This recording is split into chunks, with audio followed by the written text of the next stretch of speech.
Hello guys. तो इस video में हम जानेंगे एक novel Bones Never Lie written by Kathy Reichs के बारे में। हम इसकी शॉर्ट हिंदी समरी कवर करेंगे। पहले हम जानेंगे हमारी ऑथर के बारे में, देन हम अपने कैरेक्टर्स के बारे में, and then will move forward to the Hindi summary. So do subscribe before we start. So let us begin now. पहले हम जान लेते हैं केथी रीड्स के बारे में। केथी रीड्स का जन्म 7 जुलाई 1948 शिकागो में हुआ था। ये एक जानी मानी फोरेंसिक एंथ्रोपोलॉजिस्ट और ऑथर थी। इन्होंने अपनी बैचलर ऑफ आर्ट्स डिग्री करी थी एंथ्रोपोलॉजी में अमेरिकन यूनिवर्सिटी से। रीथ एक ऐसी एंथ्रोपोलॉजिस्ट थी जिनको American board of forensic anthropology award किया था, सर्टिफाई किया था। Moving towards our characters. So first is Dr. Temperance. Dr. Temperance is our protagonist. ये एक forensic anthropologist है. Anthropologist is a person जो human nature, human behavior के बारे में पढ़ते हैं, समझते हैं और उसी के बारे में तहकीकात भी करते हैं। और Dr. Temperance crime solve करने में help करती है। Next is detective Andrew Ryan. Detective Andrew Ryan एक टाइम पे डॉक्टर टेम्परेंस के लवर थे, और अब इनकी जो बेटी है, रियान की जो बेटी है लिली, उनकी डेथ हो चुकी है। Next is एनिक पोमेलियू। एनिक पोमेलियू आप बोल सकते हैं हमारी ये एंटागनिस्ट हैं, हमारी सीरियल किलर हैं इस पूरे केस में। ये एनिक पोमेलियू ये यंग गर्ल्स को पकड़ लेती हैं, किडनैप कर लेती हैं और उनका मर्डर भी कर देती हैं। ये हर जगह से बच के भाग जाती हैं और इसीलिए हमारी एंटागनिस्ट है। नेक्स्ट इज डिटेक्टिव और स्काइन स्किनी स्लाइडर। ये भी हमारे एक डिटेक्टिव हैं। ये कोई नॉनसेंस वाली हरकत नहीं करते, सिर्फ अपने काम से काम रखते हैं। और डिटेक्टिव और स्काइन स्किनी स्लाइडर ये भी हमारे डॉक्टर टेम्परेंस के साथ मिलकर काम करेंगे इस केस पे। मतलब है, बताऊंगी मैं आपको कौन सा केस है, स्टार्टिंग होने तो समरी की देर। Next is Katie Peterson. Doctor Temperance की बेटी है केटी पीटरसन, और हवाई में रहती हैं और अभी इनका ज़्यादा रोल नहीं रहता है। बस ये रोल है कि पर्सनल लाइफ दिखाती हैं डॉक्टर टेम्परेंस की, इनकी बेटी कैसी है, कैसे अपनी पर्सनल और प्रोफेशनल लाइफ में बैलेंस करना चाहती है। Next is Larabee. इनका पूरा नाम आप बोल सकते हैं लेफ्टिनेंट लैराबी। लैराबी हमारे हेड हैं इस केस के। ये आप बोल सकते हैं सपोर्टिंग रोल प्ले करते हैं इन्वेस्टिगेशन में। इनका जो कैरेक्टर है वो इस तरीके से बनाया गया है कि हमें ओवरसाइट देते रहेंगे केस के बारे में। Next is doctor Margaret Hevner. ये हमारी न्यू चीफ मेडिकल एग्जामिनर है, और ये डॉक्टर टेम्परेंस के साथ इनकी ज़्यादा बनती नहीं है डॉक्टर मार्गरेट हेवनर की, फिर भी इनको साथ में काम करना पड़ेगा इस केस पे। Late us begin now without any delay. शुरुआत होती है बोन्स नेवर लाई की, जब एक डॉक्टर टेम्परेंस को एक केस दोबारा खोलने पे मजबूर किया जाता है जिसकी सीरियल किलर है एनिक पोमेलियू। एनिक पोमेलियू बहुत सालों पहले जेल से बच के भाग गई थी। अब ये जो न्यू इन्वेस्टिगेशन है ना, इसकी शुरुआत हो रही है शार्लेट नॉर्थ कैरोलिना में। अब यहाँ पे शुरुआत क्यों, ये केस दोबारा क्यों खोला गया है? Basically cold case is a case जो बहुत सालों से बंद पड़ा था, पर किसी ना किसी वजह से दोबारा खोला गया हो। तो व्हेनेवर आई से कोल्ड केस, तो मैं इसी केस की बात कर रही हूँ जिसमें एनिक पोमेलियू हमारी सीरियल किलर है। तो अब नॉर्थ कैरोलिना में ना बहुत सारे बच्चे किडनैप हो रहे हैं और उनका मर्डर हो रहा है। और जिस तरीके से पोमेलियू पहले क्राइम करा करती थी ना, उसी तरीके से इन बच्चों की भी डेथ हो रही है। तो इसीलिए ये केस को दोबारा खोला गया है ताकि तहकीकात की जाए। आगे हमें बताया जाता है एनिक पोमेलियू के बैकग्राउंड के बारे में। एनिक पोमेलियू एक नोटोरियस सीरियल किलर है कनाडा से। ये एक ऐसी औरत है जो बच्चों और यंग गर्ल्स की मेनली मर्डर कर देती हैं बहुत बुरे तरीके से। अब ये बताया जाता है हमारे नॉवेल में कि कैसे ये जो पोमेलियू हैं किस तरीके से मर्डर करती हैं। इनका एक अलग ही तरीका है। ये केयरफुली सारी प्लानिंग करती हैं, फॉरेंसिक एविडेंस बिल्कुल नहीं छोड़ती हैं, जैसे फिंगरप्रिंट्स या कोई बाल, जैसे डीएनए का पता चल जाए, या फिर कोई भी ऐसा एविडेंस नहीं छोड़ती जिससे इनकी पहचान हो जाए। और साथ ही साथ ये बॉडीज को इस तरीके से डिस्पोज करती हैं कि बॉडीज को कोई आइडेंटिफाई भी ना कर पाए, इस तरीके से बॉडी की बुरी हालत कर देती है। जैसा कि मैंने आपको बताया, अब ये जो कोल्ड केस है इसकी दोबारा शुरुआत शार्लेट नॉर्थ कैरोलिना में हो रही है। तो अभी शुरुआत क्यों हुई है? जो मैंने अभी आपको करेक्टर से बताया था कि हमारे हैं डिटेक्टिव ऑस्काइन स्किन्नी स्लाइडल, तो पूरा नाम ना लेके हम इनको स्लाइडल बोलते हैं। जो स्लाइडल है ना, ये देख रहे हैं कि नॉर्थ कैरोलिना, शार्लेट पुलिस देख रही है कि नॉर्थ कैरोलिना में बहुत सारी गर्ल्स मर्डर उनका हो गया है और बहुत सारी गर्ल्स मिसिंग हैं।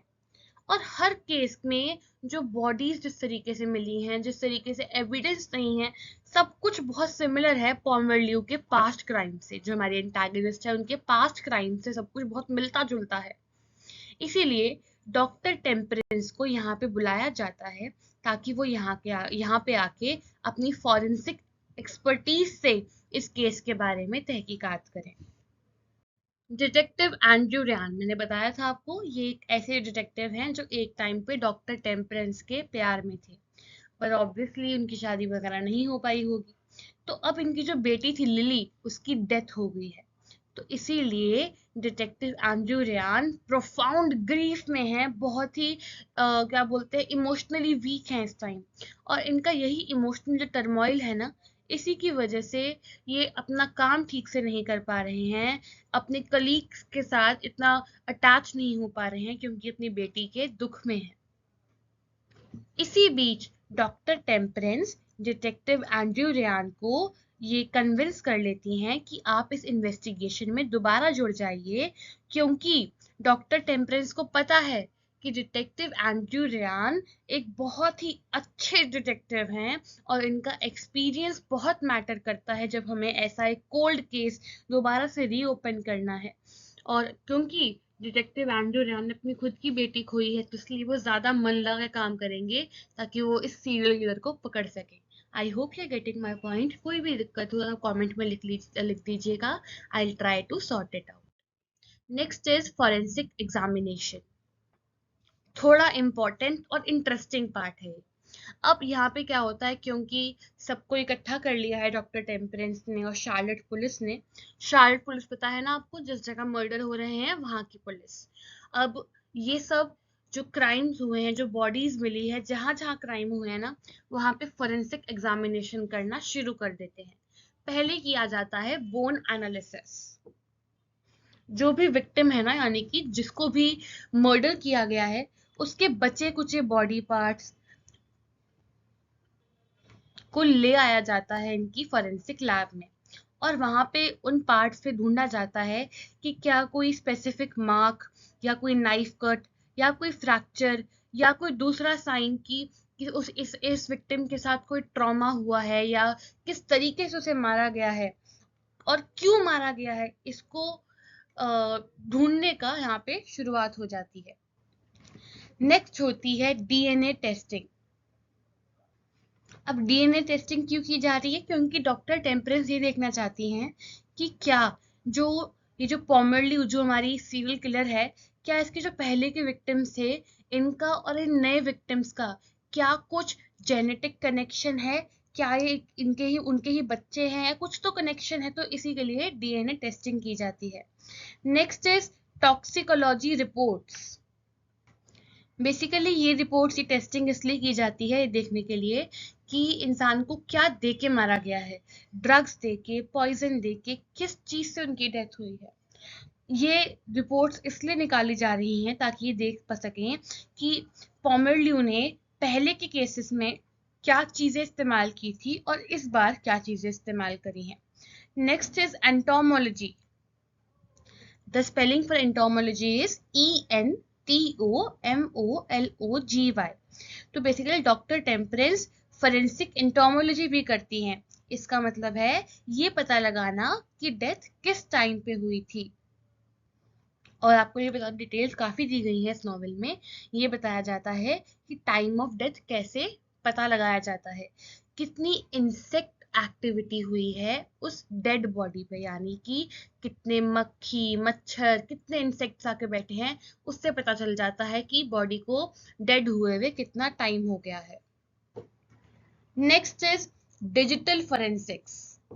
अब जो इन्वेस्टिगेटर्स हैं, हमारे डॉक्टर्स और डिटेक्टिव्स वगैरह हैं, ये कोई डिजिटल एविडेंस ढूंढते हैं कि कोई हमें सीसीटीवी फुटेज मिल जाए, कोई फोन रिकॉर्ड्स, कोई इंटरनेट एक्टिविटी, कुछ भी मिल जाए जिससे हम विक्टिम्स की लास्ट मूवमेंट को ट्रेस कर सके। Next is connecting the dots. अब होती है ज्योग्राफिक प्रोफाइलिंग। लोकेशंस, जिस जिस जगह पे डेथ हुई है और जहाँ पे बॉडी को डंप किया गया है, उसके पैटर्न्स ढूंढते हैं ये जो हमारे डिटेक्टिव्स और डॉक्टर्स हैं, कि किस जगह पे उस इंसान का किडनैप हुआ और देन किस जगह पे उस बॉडी को डंप किया गया। इससे क्या पता चलेगा, इससे ये लोग पता लगा सकेंगे कि अगर पॉमरल्यू का कोई फ्यूचर टारगेट है तो वो किस जगह पे मारेगी और किस जगह पे बॉडी को डंप करेगी। Next is witness statements. जो पुरानी ओल्ड टेस्टिमनीज है, बेसिकली जो पुराने विक्टिम्स की फैमिली वगैरह, फ्रेंड्स वगैरह की जो विटनेस स्पीच थी या उनका जो भी बयान था, उसको दोबारा देखा जाता है, दोबारा समझा जाता है, ताकि कोई भी लीड मिल जाए इन लोगों को आगे बढ़ने के लिए। Next is behavioural analysis. पोमेलियो का जो बिहेवियर है, यानी कि किस तरीके से वो सोचती है, क्या उसका मोटिव होता है, किस तरीके से वो ट्रिगर हो जाती है, इस सब चीज़ों को समझने का ट्राई किया जाता है ताकि उसके नेक्स्ट मूव को पता लगा लिया जाए और उसको हम पकड़ सकें। Next is historical data. पुराने केसेस को रिव्यू किया जाता है पैटर्न देखने के लिए कि क्या हमने कोई कनेक्शन मिस तो नहीं कर दिया है या कोई और भी विक्टिम तो नहीं था। Moving forward, it is personal struggles. मैं आपको पहले ही बता दूं कि डॉक्टर टेम्परेंस जो है ना, हमारी प्रोटैगनिस्ट, वो पहले भी जब ये केस नया नया आया था उस टाइम पे भी इन्होंने इस केस की तहकीकात की थी, पर इन लोगों को सॉल्यूशन नहीं मिल पाया था, इन लोगों को क्लोजर नहीं मिल पाया था। और अब जब इतने सालों बाद ये केस दोबारा खुला है, तो डॉक्टर टेम्परेंस के अंदर एक पर्सनल स्ट्रगल है कि वो ढूंढ सकें अपना ये जो अनफिनिश्ड बिजनेस है इसे कंप्लीट कर सके और इनको एक क्लोजर मिले। एंड्रयू रियान, अब पर्सनल स्ट्रगल एंड्रयू रियान का यहाँ पे क्या है कि हमारे डिटेक्टिव एंड्रयू रियान इस टाइम भी बहुत ही अफेक्टेड हैं अपनी बेटी लिली की डेथ से, और उनकी जो इन्वॉल्वमेंट है इस केस में, उससे दिखता है कि उनका एक पर्पस है, वो अपने लॉस से कोप अप करना चाहते हैं। वो चाहते हैं कि इनको भी एक क्लोजर मिले और इनका जो कॉम्प्लिकेटेड रिलेशनशिप है डॉक्टर टेम्परेंस के साथ भी, वो भी ठीक हो जाए। साथ में काम करते करते डॉक्टर टेम्परेंस और रेयान दोनों की ही जो फीलिंग्स हैं वो रिजॉल्व तो नहीं हो पाती, पर एक दूसरे को दोनों सपोर्ट करना सीख जाते हैं। इनकी प्रोफेशनल कोलैबोरेशन जो है, साथ में काम करने की जो ये इनका पूरा सिस्टम है, ये काफी इफेक्टिव रहता है, साथ में ठीक से काम करते हैं ये लोग। Moving forward now, it is our climax and resolution. इतनी सारी तहकीकात करने के बाद, सारी लीड्स को आपस में जोड़ने के बाद, डॉक्टर टेम्परेंस और जो हमारे डिटेक्टिव रेयान हैं, दोनों पोमेलियो की लोकेशन का पता लगा लेते हैं। इन दोनों को कॉन्फ्रंट करना होता है पोमेलियो को।